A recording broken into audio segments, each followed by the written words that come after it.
When I first moved to California, I got to meet an animator by the name of Glen Keane. Happened to be the son of Bill Keane, who created Family Circus. Glen went on to create some of our most beloved Disney characters on film, from Ariel to Aladdin to Tangled.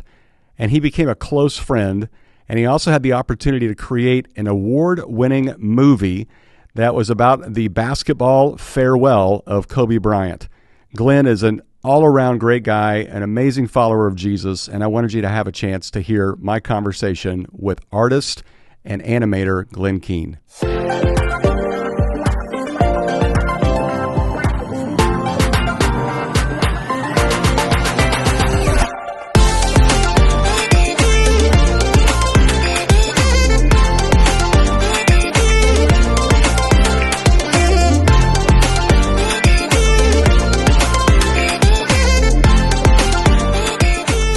Hey there, thanks for listening to Leading Simple, where we're trying to just simplify all the noise out there and figure out leadership principles for all of us. I'm your host, Rusty George. Cannot wait for you to hear this conversation today with my buddy, Glen Keane. Glen was a part of Real Life Church in the early days. He and his family were, and I soon began to discover what it was Glen did for a living. He was an animator for Disney. He is the guy who is behind some of our favorite movies, Beauty and the Beast, Aladdin, Tarzan, Tangled, and he soon after that left Disney to start his own production company, Glen Keane Productions, and he had the amazing opportunity to work with the great and late Kobe Bryant and produce Kobe's animated short film, which won Glen an Oscar. He was later nominated for another Academy Award just this past year, and just an incredible guy and a follower of Jesus, and he weaves his story of the gospel through his animation. You're going to love this conversation. So grateful for him being on the show. Well, Glen Keane, animator extraordinaire, an incredible individual. Thank you for being on the podcast. And our podcast is designed to help people that feel overwhelmed. Life can be overwhelming at times, and we're trying to lead through that in a bit of a simple way and give us some clear handles of how to do that. Your career has not always been simple. It's been ups and downs, highs and lows, but there's been a through line of God through that. And we see that clear back into the influence from your parents and your dad drawing on or creating and drawing Family Circle. Tell me a little bit about growing up, the influence from your parents, and just your dad as an animator, a cartoonist, I should say. What kind of influence did that have on you to get into art? Yeah, well, I mean, it was fantastic having a live-in art teacher, because Dad's studio was attached to the house because we were his source of material. I mean, stuff that you did during the day. Dad had a little sketch pad in his pocket, and he would always be drawing little things that we did. I mean, when he passed away several years ago, in his studio, I opened this drawer at the bottom of his desk, and there were thousands of these little sketches of all these things that we said and did that were future Family Circus material. That he was really a great observer of life. And I hung out with him all the time. If he went to the art store, I was always with him. There was one guy who lived out in the desert, far out in a little shack, and Dad would go visit him. His name was Don Barkley. And he was one of the guys that operated the cannon in Mary Poppins. He was a friend of Walt Disney's. And we would drive out there. He was a bachelor, and in this shack, it just smelled like oil paints. And he and my dad and him would have a beer and a cigar, and I'd sit up at the bar, and I'd have a root beer and a pretzel breadstick, whatever. And I just loved the feeling of being an artist. And I'll never forget one day. I must have been like 9 years old. Dad says, "Glen, I'm a cartoonist. You're an artist." And it was the most wonderful words I'd ever heard. It was like being knighted. And he gave me this book called Dynamic Anatomy. And I started to draw the figure from a very classical approach. I remember getting on the school bus and my friends gathered around. I had this sketchbook and they all started laughing at my drawings. And they were saying, "Oh, look at Keane's drawing naked guys." And everybody's laughing. And when you're a kid and your friends are laughing, you tend to not do that anymore. Right. But because my dad was like such a wonderful influence, in that fork in the road that tells you don't go that way, instead I went the other way and embraced it. It was like, that makes me special. They don't do what I'm doing. I like being an artist, and I just pursued that all the way to when Dad drove me out to Cal Arts to drop off my portfolio at 18. I was either going to play football for Arizona State or I went to Cal Arts. So I had all my artwork, and I wanted to go into the School of Painting, but it was Easter break. The school was closed, and we're driving around the school like, what are we going to do? And there was this stoner guy kind of walking from the dorm as we drove past. And Dad stops the car, rolls down the window, and he says, "Excuse me, young man." And the guy said, "Yeah, man." And I'm thinking, "Dad, what are you doing?" And the guy walks over to the car, and Dad says, "Look, my son wants to go to the school here, and he wants to go to the art school, and we have his portfolio." And Dad takes my portfolio of all my original drawings, and he gives it to this guy. He says, "Will you drop it off in the art school when it opens?" "Sure, man." And the guy takes it, and he walks away. Oh, my goodness. And Dad and I drove back to Phoenix. I mean, I would never do that, Rusty, with my kids. But no, Dad was not sophisticated. I mean, he'd never been to art school or anything like that and didn't know how that worked. But I waited for a month, and finally I got a letter from Cal Arts saying I was accepted into the School of Film Graphics. I was like, film graphics? What is that? This is 1972. And I was like, what? That idiot, he dropped it off at the wrong school, the wrong department. So I called the school. I said, "There's been a mistake. I want to be a painter. I want to go to the art school, the art department, but I was accepted to the School of Film Graphics. I don't even know what that is." And the lady in admissions said, "Well, yes, I see that, yes, you've been admitted into the School of Film Graphics." I said, "What is that?" She said, "Well, it's, yes, it's, I have no idea, but this is the only way you're going to come to the school." So I said, "Okay, well, can I get out of that? And then I'll just become go into painting once I get there. I'll take a second." And she said, "Yes, we can do that." So I got to the school, and my first day of class, I found it was a way of saying animation. And I mean, the stoner guy probably is some headhunter or job placement guy. He probably looked at us like, "No, this guy should be an animator," and he dropped it off there. I don't know how, but it was just God's way of designing my path for me. That is an incredible story. I've never heard that before, about your dad putting your entire fate into the hand of a stoner walking in the hills of Cal Arts. I mean, it could have been anybody, but well, those were simpler times when people their word meant something. So, wow. Okay, so I want to follow that line, because here at an early age, you're beginning to see maybe a little bit of God's providence, and yet now you're charting your own course. And I love the fact that you mentioned your dad championed that. It was not, "You'll do what I do."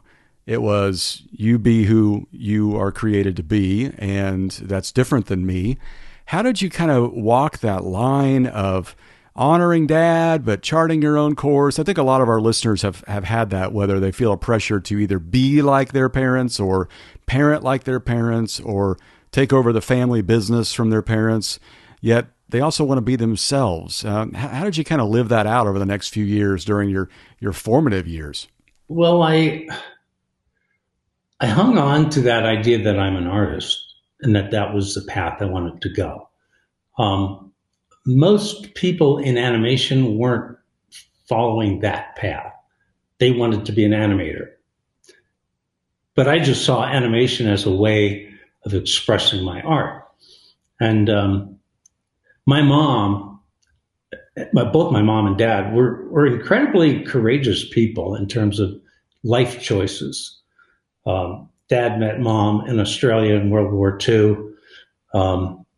She lived out in the rainforest in a tent where they had snakes under, they would have to be in hammocks. And she would tell me stories, and it was just such a great adventure she lived. She had a pet koala bear of all things. And mom moved from Australia out to Philadelphia, and then they moved out to the desert. Dad didn't have a job. All he knew is that he could come up with funny cartoons, and they just trusted somehow this was going to work out. And as an example to me, I always felt like you can lean into the good, that there's something, expect the good. And I'd seen them live that out in so many, many ways. The Cal Arts was just another one of those. I had, matter of fact, just a few months, actually a month before I got that letter, I was standing in line at a movie theater, and a girl was standing behind me. This was to see The Godfather. And she turns out to be my wife one day. Yeah, we were both 17, and there's Linda, and I fell in love with her, love at first sight kind of a thing. We were there together for 3 days. She was visiting from Minnesota, and then she moved back home and was actually engaged to somebody else, but had met me in line.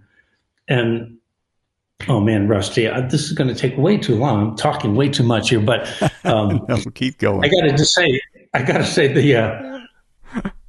she gave me her phone number. She was with a guy in line. Okay, all right. So I'm kind of a jerk, I guess. But when the guy went back to get popcorn, I ran down there and asked her for her phone number, and I would give her a call tomorrow and show her around Phoenix. So the next day I wake up and I call this number, and I got like Kmart or something. But I remembered that she said she was staying on 24th Street with her parents in Phoenix, which is kind of like Ventura Boulevard, just goes forever. So I just hopped in my car, which was a 68 Mustang, and I'm driving down 24th Street looking first place. Nah, she wouldn't stay there. Nah, she wouldn't stay there. Third place. This just felt like it.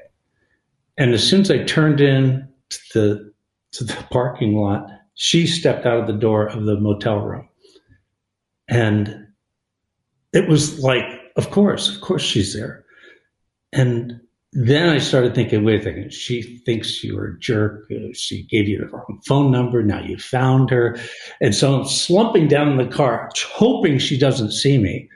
And she walks past my car and gets in the car with the parents, and they start driving away. And it was Linda's mom said, Linda, isn't that the boy that you met in the movie last night? And I had this big head of red hair. Now there's not much of it left there. But she said, yeah, that's him. So she got out, and we dated for the next 3 days. And then I saw her again 3 years later. And the second day, I asked her to marry me. And that was, we did in 1975. I mean, I tell this story to our kids. I mean, we'd actually seen each other for 8 days total before we got married. I don't recommend this. I'm just saying that this was the only way it was going to happen, I guess. But you lean into the good and trust that something good's going to come from it. Well, that's amazing. Every time I hear that story, I'm just astounded. I mean, the movie The Godfather has a whole new meaning for you than it does for the rest of us. Yeah. My goodness, that's incredible. I don't remember much about that movie. I just remember about her. I remember there was a horse head in the bed. That's all most people remember, unless you're an avid fan. Okay, so you go to work at Disney, and you're really there kind of, you're learning from one of, as I think you refer to them, one of Walt's 9 old men that he kind of poured into. You're being poured into by one of those guys. Here you are as an up-and-comer. You're learning from legends. How do you respect the past and honor what has been done, but still blaze a trail? Did you find that difficult to not just do exactly as has always been done? Or was it easy for you to kind of shift into, okay, thank you, and now I'm going to take it my way? How do you walk that line? Because there's a tension there too, because you're around some legends. How do you do that? How did you do that? Well, they were really good at knocking down those barriers. I mean, as mentors, they knew. I mean, they had created this medium, and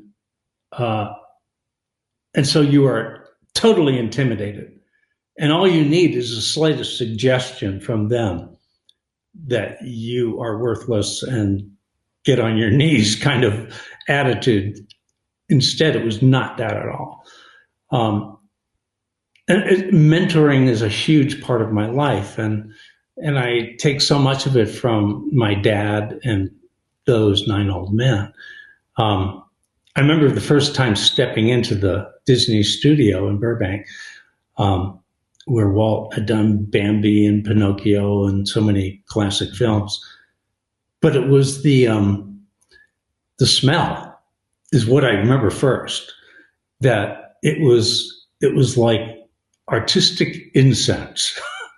It smelled like pencil shavings, cigarettes, and scotch. It smelled like my dad's studio. He would smoke half and half pipe, and he'd have a beer, but it had that. This was a place where artists lived and worked. I felt that when I walked in. And the first person I met was one of the 9 old men. His name was Eric Larson. And Eric Larson, kind of a brown sort of a guy, and you're intimidated by him. He's got a big belly, and you have a choice. If you've got a big belly, where do you put your belt? If you wear it below, that's a truck driver. But if above, it's a gentleman. And he's a grandfather. He always had his belt above the belly, and that's some good wisdom there. I don't think we've ever shared on this podcast how to wear the belt if you have a belly. Yeah. And so I said, "Hello, Mr. Larson." He said, It's Eric. Okay. Yeah. Yes, Mr. Larson. Glenn, it's Eric. Okay, yes, sir. And he said, "Glenn, let me just stop you. Walt Disney created this studio. Everybody's on a first name basis here. There is no age difference. We are all artists. We're all learning from each other. And you're an artist, I'm an artist. So it's first name basis." Yes, Mr. Larson. It was like, wow. It was such an important thing to establish right at the beginning that we are all learning and growing. Picasso said, when I was young, I could draw and paint like Raphael. It's taken me a lifetime to learn to draw like a child. And I think that's the path that these men came to, the point where they actually got younger the older they got. There was something constantly rejuvenating in the films that they were doing, discovering something new. And so I really took that to heart. And every project, anything that I worked on, I found it was an opportunity to dive in and learn something new, which is always humbling because you really don't know. You don't know the thing that you're about to do. Another thing Picasso said was, "I'm always doing that which I don't know how to do in order that I may learn how to do it." That's been my whole life, leaning into that. I don't know if I'm answering your question. No, you really are, and you're really kind of setting us up for the next question too. And I want to talk a little bit about the transformation at Disney, because Disney Animation kind of hit a bit of a rough spot back in the 70s, 80s. You were brought in to fix that, of course. But I caused it. You caused it. Okay. and if our listeners have seen the movie Waking Sleeping Beauty, it's a fascinating film a documentary about how Disney changed their animation, and you're in that, as well as other names they would recognize. But you guys really turned the corner with a movie that you worked on, Beauty and the Beast, and then later Aladdin, and it kind of started all this train of incredible hits coming out of Disney. Talk to us a little bit about, you walk in with this great culture at Disney, and then they didn't really see the output that they were hoping for, and then it changed again. What did you see during that time? What really took Disney to that next level with these great characters that we now know and love? Well,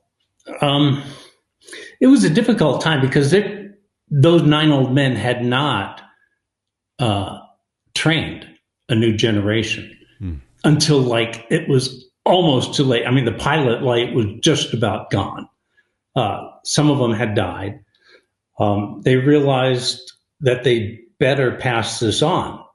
But there was a whole group of people in between that had now gotten older, but they didn't want to they didn't want to pass the baton to that middle group. They went to like 20-year-olds like me. And so that middle-aged group became the young people's assistants. Like, I was an animator that barely knew which direction was up. And I was working with people that had been there for 30 years, and they were my assistant. This was not designed for success.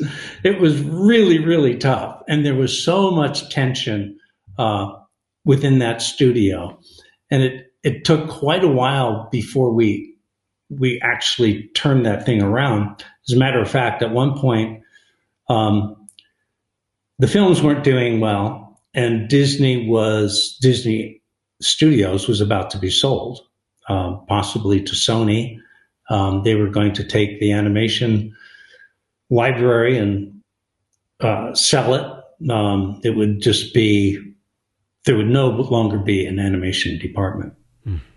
But Roy Disney, Walt's nephew, took control of the company with stock, and then hired Michael Eisner and Jeffrey Katzenberg from Paramount to come and run the studio. They had no idea about animation. They did not understand anything about it. And all the animators were moved out of the studio, and everybody carried their boxes with them, and they were moved into a little warehouse in Glendale where they were making coffins. But we went in there with the idea that there may not be any more animation. The coffin thing just kind of... It was a bit of a metaphor. And so we... you didn't know what was going to happen. But, Rusty, the really interesting thing was being forced out of the comfortable world of that Walt Disney built was like moving out of your house, and you have to survive on your own. And we had to work together.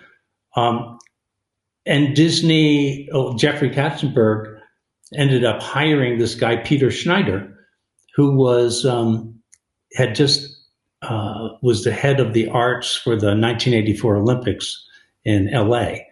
And he came in to run the animation department. He knew nothing about animation. And everybody who was running the show knew nothing about animation. But they came in with this idea of like, okay, tell us what is this about? And people pulling that out of you was really good. You realize, oh, there is no track any longer ahead of you. It's just an open field.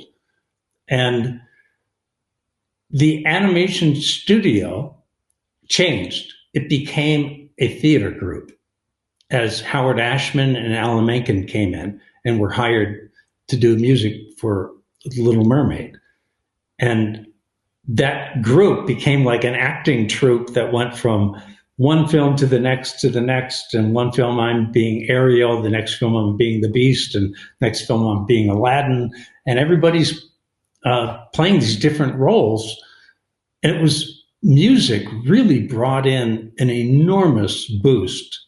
Little Mermaid was the first fairy tale in 25 years that we had done, and it wasn't anything like any of the other previous ones. So it was the influx of all of these new people. And I remember the attitude there at Disney among the animators was very cynical. Like, who the heck are these people? They don't know anything. They're telling us what to do. This is not the way it's supposed to be. But there was something so wonderful about this openness. And the Nine Old Men, well, Frank Thomas and Ollie Johnson had written this book called The Illusion of Life. And Jeffrey Katzenberg took it with him to Hawaii one summer and just read the whole thing and came back like just an evangelist for animation, and was so excited about it. And I just loved working with him and found him an incredibly inspiring guy. So these movies begin to take off, and here you are, and I'm glad that you mentioned your character in each of them. I didn't know this about animation. I just thought that everybody drew a little bit of everything, and I know there's some collaboration, but for you to take on the role of some of these characters, it starts with Ariel from Little Mermaid, and then the Beast from Beauty and the Beast, and then Aladdin. There's spiritual components to each of those for you, that was personal for you. Would you share with our listeners a little bit about what you were thinking as you're drawing Ariel, besides the question, will she have a belly button or not? And then, of course, the Beast, which was a very transformational time, and they even share some of your story in I think it's the extra footage that came out a few years ago.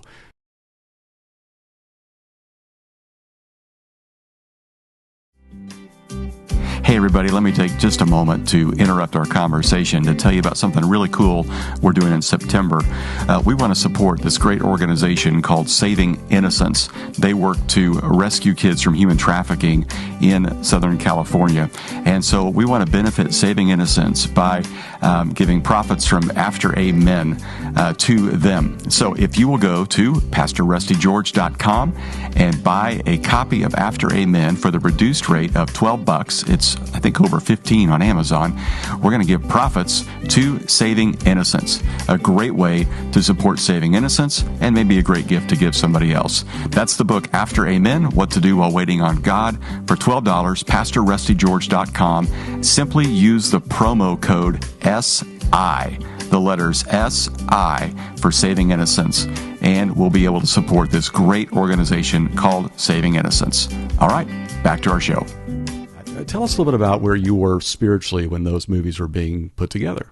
Well, when I started at Disney, I would have to say I was a fallen away Catholic, been raised Catholic, but I no longer went to church, and it just didn't mean anything to me.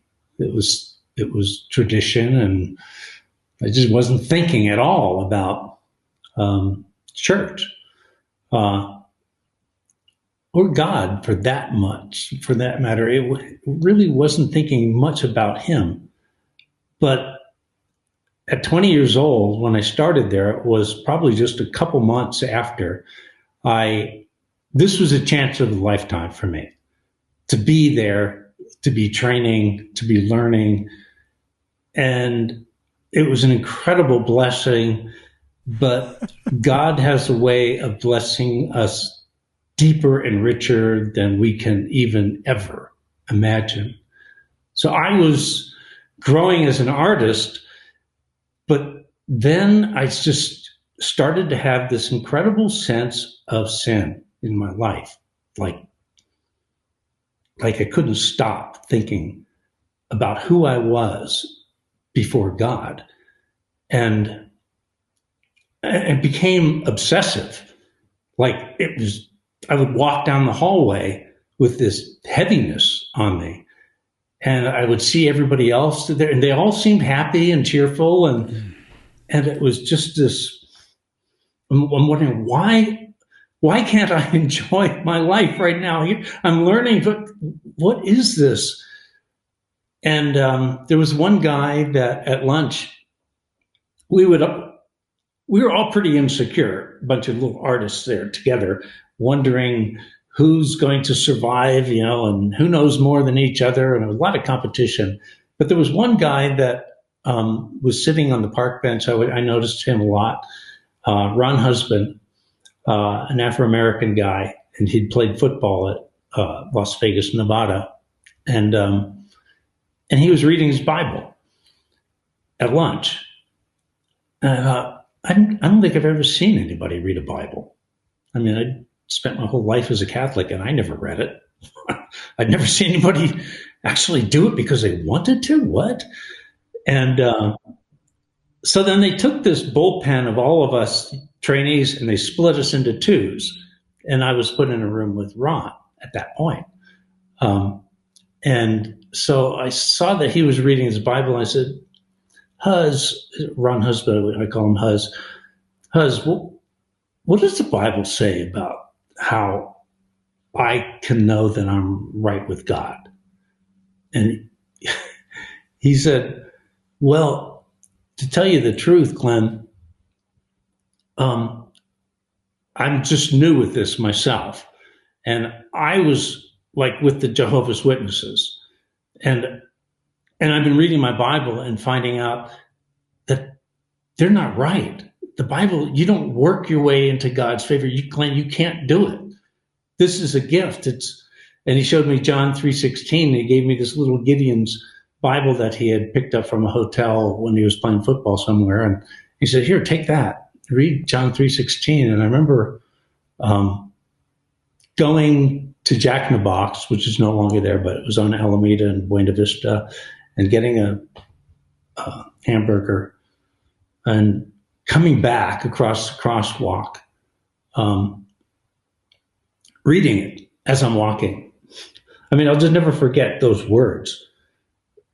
For God so loved the world that he gave his only begotten Son, that whosoever believeth in him should not perish, but hath everlasting life. And it was, now I'm on the sidewalk and I'm looking at that, and it was like there was this something I could apply to those words, faith. I mean, I believed it. And I remember just saying, I believe this. I mean, nothing that I manufactured, it just was there. And just thought, I believe this. If I believe it, God says I have everlasting life. It's not I can't lose that. I'm just trusting these words. I'm trusting Jesus. And it's not The Nightmare Before Christmas, it's Disney. That changed my life. My attitude changed very much towards the other artists. I always saw everybody else as having their act together, and you feel like you're intimidated by everybody. And suddenly I started to feel like everybody's searching. And I became interested in other people. I felt like I had something to give to them, not just about teaching them the Bible, but in sharing what I was learning as an artist. And I started doing lectures. As a young man there, 25 years old, I was doing lectures, and it just became an attitude of like sharing, giving back to everybody in any kind of a way you could. Um, and I think that had an impact about the way I approached everybody around me. And I started to build bigger teams. Tim Burton was one of the guys who started to work with me. And Tim was, I remember it was on the Fox and Hound, and we were animating Vixie, this cute little fox character. Sandy Duncan did a voice. You know, for Disney, you make the teeth a little bit softer and the paws are really cute. And Tim brought his drawings in, and the claws are got these long nails, and he's got razor sharp teeth. And, you know, I said, Tim, no, you can't do this. But yeah. And so I started to work with other people, and building teams was part of what I did. And I also never lost touch of what Dad had said, Glenn, you're an artist. And I kept applying classical art. I think, what if you took the art of animation and gave it to Michelangelo, to Rodin, to Degas, but didn't show them any of the movies we've done? What would they do with it? And so I approached animation that way, like for the Beast. There's a taxidermy place not far from the studio. So I wanted something to remind me how big Beast is. So we got this big buffalo head. It's actually on the wall behind me now. And as a reminder, the scale of Beast for Belle. And I had a wild boar head. And I started designing the Beast based on animals that I was discovering and learning. And, you know, kind of from the outside in. And then finally you get to the point where you are applying what Ollie said to me, which was, Glenn, don't animate what the character is doing. Animate what the character is thinking and feeling. It's living in the skin of the character. You become them. And I got to the point where Beast is going to transform. He's learned to love. He's been selfish. And I mean, I had a terrible temper as a kid. I mean, I'd storm around and smash stuff in my room. My mom would walk by the door and she said, "Is that my little Glennie?" Oh, that would make me even more angry. And I related to the Beast. Very self-centered, angry, frustrated kid. And animating this transformation from the inside out, I wanted it to be an expression of my faith. I knew what transformation felt like. If any man is in Christ, he is a new creation. Old things have passed away. All things have become new. And so that was what I was animating, Beast turning and the prince coming out from the inside out. It was such a delight to animate that. One of the hardest parts of it was doing his feet transforming. And that morning before going in to work, I had my basset hound and I was holding her foot there and I was trying to draw it because basically Beast has a basset hound foot that transforms, I guess is what you would say. That became very much an expression for me. And when I look back on the characters that I've done, God has given me an opportunity to express my faith in these characters, which I never would have known. Ariel is longing for a world beyond. You know, she wants to be part of that world. I was supposed to animate Ursula until I heard that song, and I just felt called to do it. That she's reaching out. You know, it's so much about the calling inside of us to live in a realm beyond that we can't breathe that air. But through transformation, we can. And each step along the way, I've found some way that God has blessed and given me an opportunity to express my faith that way. I feel like we had at least 10 different bowls of oatmeal at Coco's talking about the movie Tangled, which started off with the name Rapunzel, which at one point had a pizza delivery guy and a dog and all that. And then it turned into the incredible tale that it was with a horse that thought he was a dog.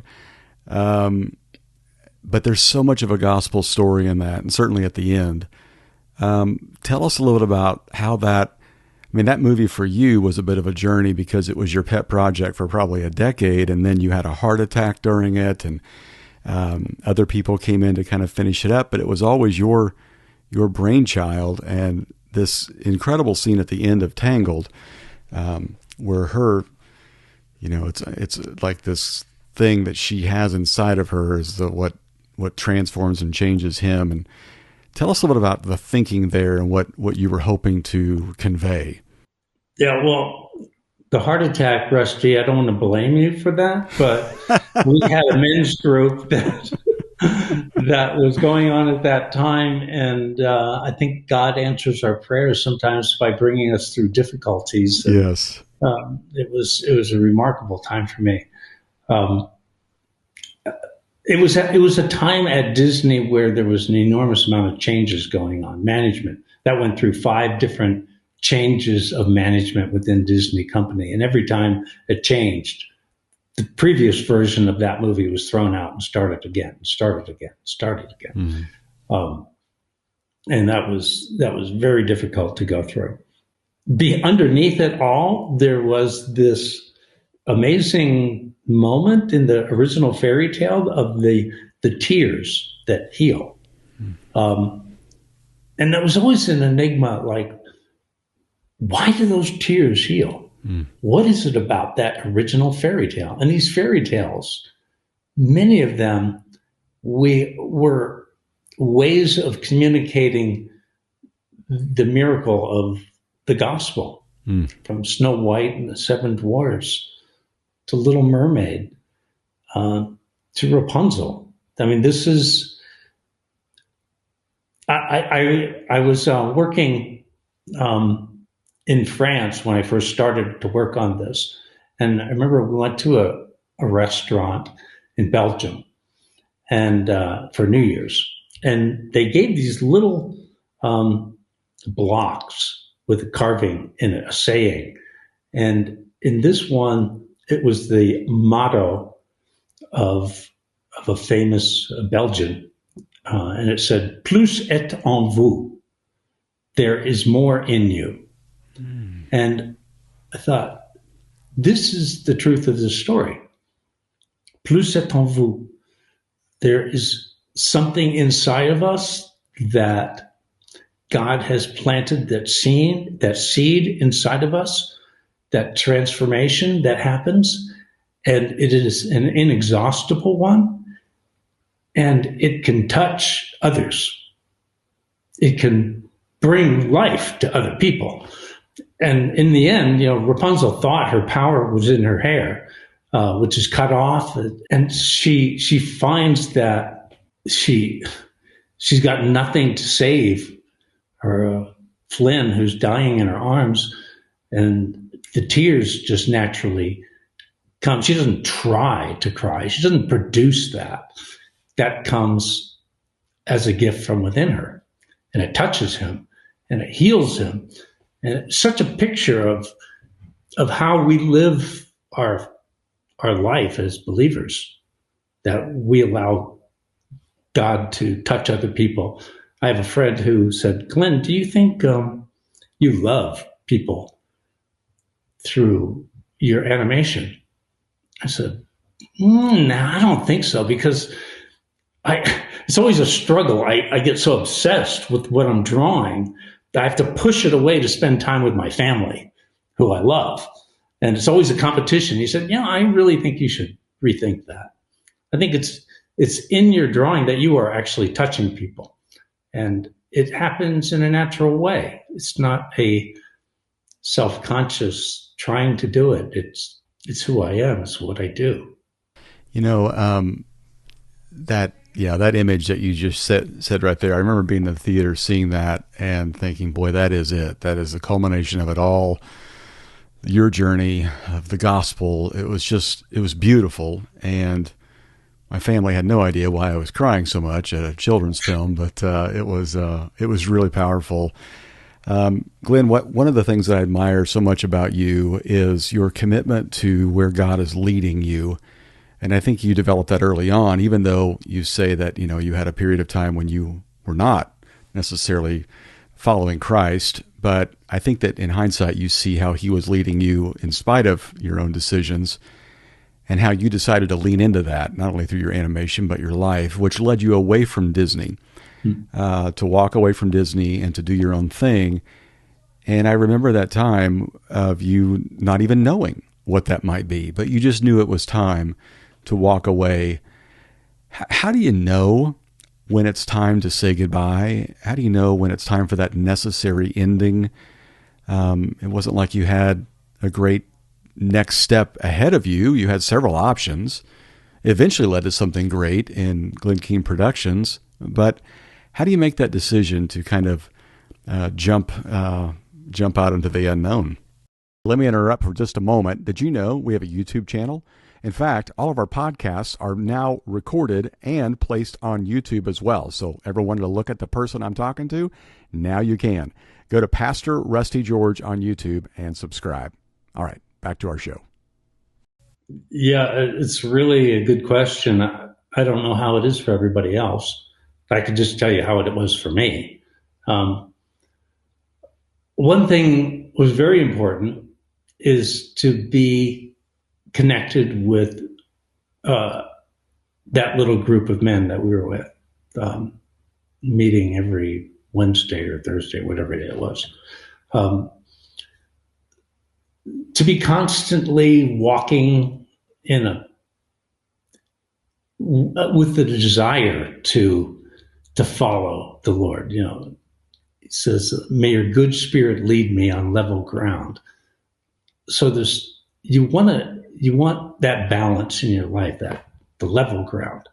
And I remember talking to you. I did not know what was going to be the right thing to do, but Chuck Swindoll had a message about Abraham that really stuck with me. And he talked about loosening your tent pegs when God's calling you. He said, look at your life. Is God loosening your tent pegs? Are you thinking more and more about being somewhere than where you are? That's one of those tent pegs. Do you have a restlessness inside of you that you can't quiet, and for no good reason? Everything's wonderful there, but that's a loosening of a tent peg. And I was feeling that. And Linda knew it. And she said, my wife has always been kind of a big part of any big steps I take. And I was saying, I don't know, I'm thinking maybe leaving Disney. I remember just laying in bed, we're just talking. And she said, well, if you weren't at Disney, where would you go? What would you do? You spent your whole life there. I said, yeah, I don't know. Google? She said, Google, what? They don't do animation. I said, I know, but wouldn't it be wonderful to take what I've learned and take it somewhere where they don't know it, they don't do it, and apply it. And well, eventually, I made the step, leaning forward, trusting that God was going to provide, not knowing what I was going to do, but we left. I say we left because that was us taking that step. And the next thing that really happened, there was a few things, possibilities popped up, nothing felt right. And then Google called and said, would you come up and take a look at some technology we have? We want you to do some animation that's going to explore a way of animating in 360 degrees using an iPhone. And it's like, it was an Android, not an iPhone. But so I went up there and we created a little studio. My son, Max, went up there with me, Jenny Rim, my producer, and we created a little film called Duet. And it was a celebration of life, of love, of the forming of babies from cells that grow up, a boy and a girl, and you can follow the two of them, and they fall in love. After that, while there, I met the guy who was the head of the Paris Ballet, Benjamin Millepied, and he invited me to go to the Paris Ballet and do a little film that I did based on Psalm 42 called Naphtali. So I animated that. And then we came back and I started to develop another story idea, but surprisingly, Kobe called and asked if I would be interested in doing a film with him, animating something. He didn't know what yet, but he knew that he was about to retire and that what he really wanted to do was animation. Okay, let me stop you right there. When you flippantly say, and then Kobe called, that didn't happen for many of us. I know that as an obviously you knew football because you played football in high school, but as an animator, you're in this other world, so to speak. Did you follow the Lakers? Did you follow Kobe? Obviously, you knew who he was, but was that kind of a jaw-dropping moment, or, oh, okay, let's see what happens? Well, it was a jaw-dropping moment. I mean, Rusty, I was not into basketball like you. I mean, you're a basketball player. Half your messages are about basketball, it seems. It's God's game. But I felt so much like, Kobe, what the heck are you? Do you realize? And I told him our first meeting, Kobe, you've got the worst basketball player on earth animating you. And he said, well, that's good because everything you learn about basketball will be through studying him. You got to animate me. So that was how he saw it. But we connected, actually. It was just an incredible thing. I mean, we're at this little studio in West Hollywood, the little Spanish duplex. And Kobe's been visiting the big studios looking for somebody to animate for him. So he's gone to Disney. He's gone to DreamWorks. He's gone to Pixar. And everybody's giving him an incredible tour of, the world is at your doorstep, Kobe. We will do anything we can for you. And so then Kobe has seen Duet, and he's followed my career. He knew me. And so we're waiting for Kobe. The big black SUV comes up, and Natalia and Gianna and Vanessa and Kobe step out. It just feels like it's a dream. They're walking up to our little studio, and I'm looking around, and it's like, for once, there's nobody on the street. Like, what? Somebody should be seeing this, but nobody could see it. So Kobe comes up, and we get a big hug, and he steps into my little studio, our little studio. The living room, the dining room, really was our story room, and we had sketches up in there. It was kind of a low thing that Kobe almost bumped his head on, little arch there, and he stops, and he's looking around, and I'm thinking, oh, I know what he's thinking. This is not an animation studio. What is this? And he says, it's perfect. I said, what'd you say? I said, it's perfect. So what do you mean it's perfect? It's like it's real. It's like your drawings are just on the wall. This is real. And everything I learned about Kobe was about, this guy was real. He worked at it. There was no fake side of Kobe there. At one point, I tried to get him to do his Mamba, just face. And he said, I can't. it was in an award ceremony, and Kobe and I were giving out an award at the animation festival. And I said, yeah, just go ahead and do it. And he's like, I can't. I said, sure you can. And then he started like getting like really mad at me, and he started to do it, but it was not for fun. It was like, okay, all right, we don't have to do it. But he said, it's just something, it has to come from a real thing for him. And it was, what an incredible thing to be given that honor to animate that. I didn't know it was going to be a final message from him. And matter of fact, in the last shot of Dear Basketball, I animated at first where Kobe walks off the court and he goes into this tunnel, and it's just shadows, and he disappears, and it's the end. And it just felt like something's not right. Kobe needs to not be going into the dark. He needs to go into the light. So I changed it and animated him getting brighter and brighter and brighter, and then he was gone. And I thought, man, I sure hope Kobe doesn't feel like I'm saying he's going to die. And he didn't. I mean, he loved the idea, but he did talk about a beautiful death often. That he said, you've got to live not just a beautiful life, but a beautiful death. That you are touching people. If you are touching people, that's beautiful. And then it's okay. It's okay to die.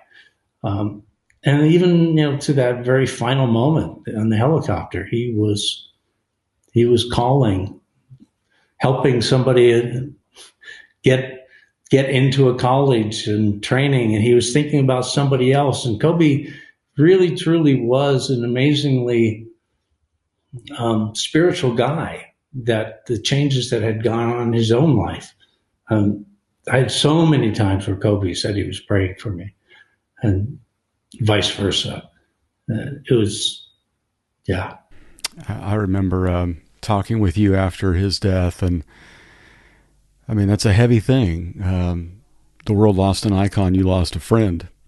And there is obviously a weight to his legacy that some feel, but certainly Dear Basketball captured that in a very beautiful way in just 4 minutes. I mean, it's such a short yet poignant and beautiful film that won an Oscar, and obviously changed your life even more. And I see this, Glenn, throughout your entire life, where you've been in the presence of greatness, and you've not felt the need to live up to it, to be something you're not, but to just be God, who God has called you to be.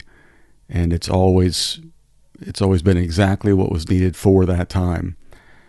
As an artist, as a follower of Jesus, how do you keep that curiosity alive, that desire to constantly be, self-examining, but also reinventing and reimagining?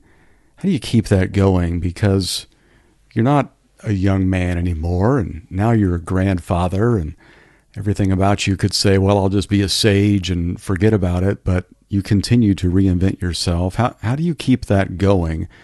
What can you encourage our audience about when it comes to just not phoning it in, but continuing to dream big dreams? Yeah, well, I've had some great examples for me. Yeah. Well, see, I wanted to be a pastor. I wanted to be in your shoes, Rusty, when I became a believer, and I was reading the Bible and just like, what the heck does animation have to do with any of what I'm reading here? I mean, I was only 20 years old, so I didn't really understand. But I did talk to my pastor and said, I think I'm maybe I should get out of animation, and I want to go to seminary. And he said, no, I would hold off on that. Look, I kind of secretly wished people didn't know I was a pastor. Like if I was a lawyer and I talked about the Lord, talked about my faith, that would be surprising to them. They kind of expect me to do that. But you have an opportunity to be you there. That's not an accident. And I was so thankful that he gave me that guidance. So I figured that the respect I have for what you do, teaching Scripture, inspiring, encouraging, building up others, that is like the highest calling, I think. So I figure if I'm not going to do that animation really's got an enormous amount to live up to, and I'm going to make it. I'm just going to make it live up to that, because I know what I didn't do. And so somehow this has got to be really an expression of passion and joy for me. And the project I'm working on now, after doing Over the Moon, what a wonderful opportunity. It was written by a woman who knew she would not live to see that film. And it was very much an expression of how do you go through grief for her daughter who would, have to move on without her. And that was put in my hands. And I really am thankful for it. And so the project I'm working on now is something new that I truly am kind of scared for. I don't know. I mean, I've been wanting to do this film now for 35 years now, but it's kind of like Mount Everest.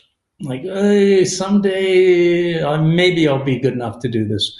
Well, now my son Max, my producer Jenny, said, now's the time. You need to do this. It's like, okay, all right, I'm going to do it. So I can't tell you what it is yet, but sometime you and I will get together and we can. Oh, well, I cannot wait to see that and hear more about it as that progresses. Glenn, I feel like I could talk to you for hours and not have even scratched the surface. Thank you for sharing a bit of your life with our listeners. For people to see some of your work or contact you, is there a website, social media, anything like that, or just want to direct them to Netflix to see Over the Moon? What do you recommend to people? Well, I would recommend it to see Over the Moon. Yes. I am so proud of that film. They should also see my son Max's show, Trash Truck. I do the voice. I love that one. Yes. And as a matter of fact, today was the second season, just dropped on Netflix, so it's all around the world. Glen Keane Productions is available. You can find it online. I personally don't know what the address is because I've never gone onto it. Yeah, somebody else will do that for you. Somebody's taking care of it. But I mean, I don't know. If people want to contact me, that would be the best way through that, to reach out. Okay. But I really, really love what you are doing, Rusty, at Real Life Church. Is an incredible, incredible church. Well, thank you. That I loved what you said recently about it kind of being like Starbucks, where everybody goes to get their coffee, but now it's Starbucks going out to bring coffee. There's something in that. I didn't hear the follow-up message to it, but I thought that is such an awesome concept. Well, thank you. And I feel like I'm a better preacher for having known you, and you've made my messages a bit more intriguing by the way you've taught me about tension and creativity. So I'm just really blessed to call you a friend, buddy. Thank you for being on the show. Thanks, Rusty. Well, thanks for listening. As always, share this with a friend, leave a review, and rate the podcast. Boy, that would mean the world to me. I'd love to hear from you. You can DM me on Instagram at RustyLGeorge or email me rgeorge@reallifechurch.org. Next week, we're talking to a church planter. So attention, all church planters out there, you're going to get some great insight from Joseph Barkley. And it's not just for church planners, though he did plant a church in LA and led them through COVID, and now they're coming out of it into a new building. But he's also the father of a child actor, so he's going to talk a little bit about that. And just harnessing creativity. Joseph is one of the most creative people that I know. And for all of us that are trying to figure out how to modify right brain versus left brain, Joseph's going to give us some great stuff. So you're going to have a lot of fun on the next conversation, episode 168. Well, until next week, keep it simple. Talk to you then. Take a moment and subscribe to the podcast so you'll get it delivered every week. And subscribe to the Rusty George YouTube channel for more devotionals, messages, and fun videos. Thank you for listening to Leading Simple.